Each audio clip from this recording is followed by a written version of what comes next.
16 жасқа дейінгі көрермендерге ата-аналармен бірге көруге ұсынылған.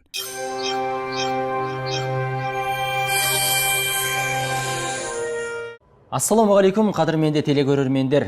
Эфирде ем болсын хабары және оның жүргізушісі мен Алтынбек Рахымберді. Басыңыз ауырып, жүрегіңіз жиі соғама. Басыңыз айналып, көзіңіз қарауытып, қол аяғыңыз мұздап, жиі төсек тартып жатып қаласыз ба? Қан қысымыңыз біресе көтеріліп, біресе төмендеп, жұмысқа деген қабілетіңіз төмендеп кетті ме? Міне соның салдарынан сіз қатты қиналып жүрген болсаңыз, бар жоғы 2 ай.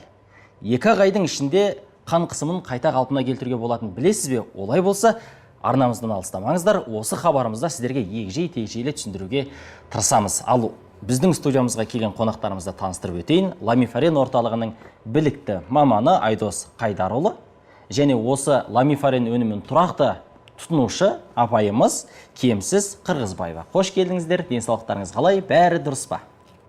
Жақсы. Қош көрдік. Ассалаумағалейкум қазақ елі.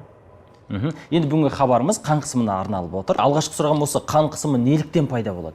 Әсіресе біздің елімізде бұрын аз-аз арагедік естілетін болса, осы аурумен ауыратындардың саны қазір жиілеп кеткен. Оның басты себептері не деп ойлайсыз? Қан қысымының пайда болу себептері өте көп. Дұрыс тамақтанбау, немесе көп қозғалмайтын адамдар. Адам егер көп қозғалмайтын болса, жата беретін болса, немесе жаңағыдай шамасыздық болса, ол міндетті түрде ертең күні қаны қоюланып, холестерині көбейіп, адамның шамасыздық, ертең былайша айтқанда демігу, ентігу ауруларына, немесе жүрек ауруларына, давление, көздің қызаруы, құлақта шуң қалып келеді. Ал енді осы қан қысымының жоғарылауы, не төмендеуінің белгілері қалай байқалады алғашқы кезде? Алғашқы кездерде байқалуы, ол мысалы тәбеттің нашарлауы, бастың жиі айналуы, шаршаңқылық, әлсіздік, ұйқысыздық, жаңағы айта өткендей құлақтағы мына шу пайда болады. Адам жаңағы көп біраз ашуланып қалса, немесе жаңағыдай бір нәрсені қатты уайымдап кетсе, тез жаңа давлениесі көтеріліп кетеді. Енді осындай белгілері байқала бастаған кезде, оның алдын алмаса, ол қандай ауруларға алып келуі мүмкін? Инсульт аурулары, инфаркт аурулары, жүректің ишемический аурулары, стенокардия дейміз, миокард, жаңа қыспа шаншу аурулары жүректің. Ондай аурулар түрлері өте көп. Ең маңыздысы сол инсульт пен инфаркт. Ертең күні адам жаңағы аяқ қолының істемей қалуы, немесе жүректің жаңағы адамды әрдайым мазалауы, өмір сүруіне әрдайым кедергі жасайтын болады. Өте қиын аурулар. Инфаркт, инсульт дегеннің атын айтудың өзі қорқынышты, миға қан құйылуы, жүректің тоқтауы, ол біздің ең басты негізгі біздің органдарымыз ғой. Сондықтан да оның алдын алмаса, жағдай қиын болады. Қиындай түскен үстіне ауырлай береді. Жақсы, енді біздің студиямызға Кемсіз апайымыз келіп отыр. Енді өзіңізде хабардар болып отырсыз, өнім жайлы білесіз. Алғашқы кезде сіз қандай аурулар мазалаған еді? Бұл өнімді қайдан естідіңіз, қалай тапсырыс бердіңіз, қанша уақыттан бері пайдаланып келесіз? Енді бұл өнімді мен 3 жыл болды пайдаланғаныма. Телевизордан естідім. Сосын осы Алматыда балама келіп көрініп, осы барайықшы деп осы жерге келіп, Ламифаренді алдым. Енді негізінде мен давлением де бар, 200-ден асмаса кем болатын, қан өте жоғары болған. Енді айтсадан жүрегімде славы соғатын, жай соғатын. Енді негізінде бүйрегімде ауыратын, бауырымда кішкене не бар деген, өтіңізде кішкене толып кеткен деген. Емделіп жүрдіңіз ғой оған дейін? Соның бәрін емделем, бәрі де жақсы болды. Толғаны да басылды, бұрын кесіргенде запыраны кетті, ешқандай запыраны да жоқ. Давлениеңіз қалай болды? Давлением қазір ең көтеріп аштағанда 180-ге барады. Әйтпесе 140-130. Сонда 200-ден сол 80-ге 100-ге қазір 140. Тұрақты ма қазір? Тұрақты жасырақа. Енді ол неден деп ойлайсыз? Осы өнімнен ба, әлде басқа бір ем шараларын пайдаланып жүрсіз? Алланың енді салған шипасынан шығар дейін. Өнімді пайдаланып жүрсіз, сонда оң нәтижесін беріп жүр деп айта аласыз ба? Беріп жүр, осы өнімнің арқасы ғой. Неғылай шығатырмыз сіз? Қазір де пайдаланып жүрсіз? Тастамай. Жақсы, міне апайымыз айтып отыр, көптеген қан қысымы 200-ден жоғары екен, қазір тұрақты ең көтерілгені жаңағы 100 қанша дедіңіз? 180, 170. Ары кеткен кезде, Ары кеткен. Әйтпесе 130. 130. Міне тұрақты, ол кәдімгі қалыпты жағдай деп есептеуге болады. Енді бұл аурумен күресудің тағы бір қандай тәсілдері бар? Оған осы Ламифарен өнімі қалай көмектеседі? қанша уақытта нәтижесін беруі мүмкін?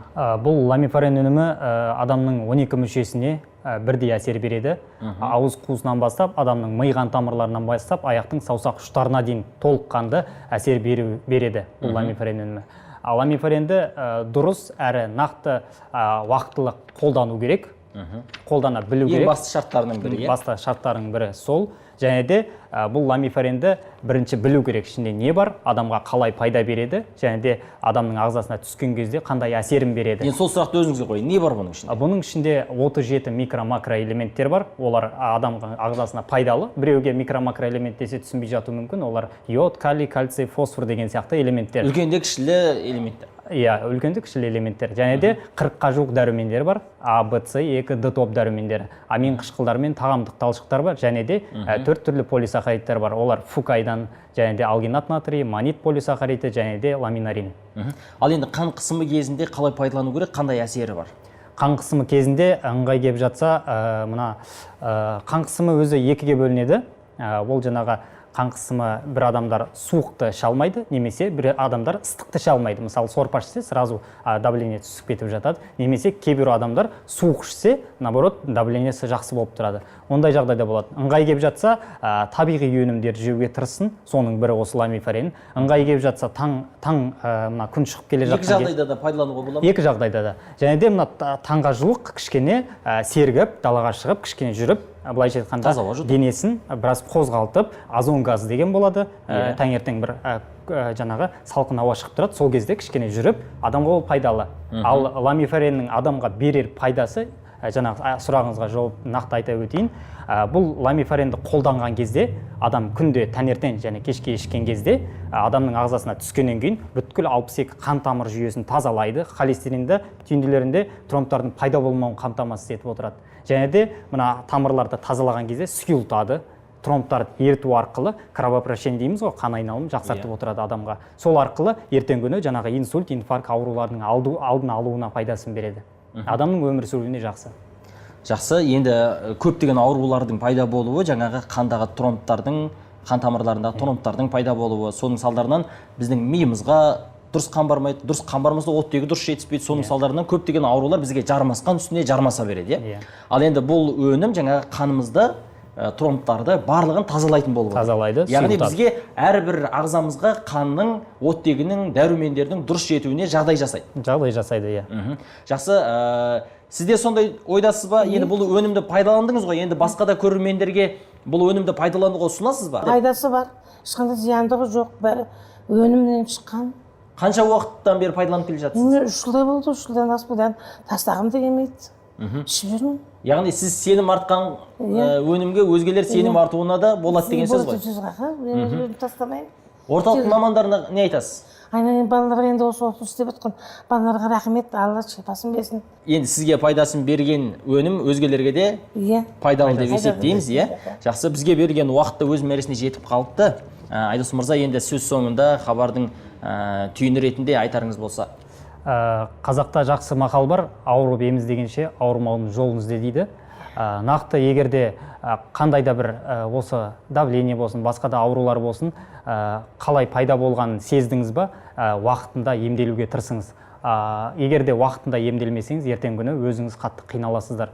Сондықтан ламифарен өнімін жақсылап жаңағы ішіп емделсеңіздер болады. Ертең күні көптеген зиянды аурулардың алдын алуына пайдасын береді бұл өнім. Ол нақты. Жақсы, қадірменді телекөрермендер, міне өздеріңіз көріп отырсыздар. Кемсіз апамыз келіп студиямызда өзінің ауруынан сақайғандығы туралы айтып отыр, және сіздерге де кеңес береді. Орталықтың мамандары кеңес берген сияқты біз де сіздерге өзіміз осы өнімді пайдалансаңыздар, оң нәтиже аласыздар деген сеніммен айта аламыз. Ал өнім жайлы тағы да қосымша сұрақтарыңыз болса, экранда көрсетілген байланыс нөміріне хабарласыңыздар. Орталықтың Айдос сияқты білікті мамандары сіздерге толыққанды ақпарат береді. Тапсырыс берген жағдайда тіптен табалдырыңызға дейін жеткізу қызметі тегін екенін назарларыңызда ұстаңыздар. Ғалымдар айтады, бұл табиғи өнім, яғни ол ешқандай дәрі-дәрмекке жатқыза алмаймыз. Ал өнімнің ең жақсысы тәттісі емес дейді, денсаулыққа пайдалы болған дейді. Міне осы бір пайдалы өнімнен сіздер де пайдалансаңыздар, аман сау боласыздар деген айтамыз.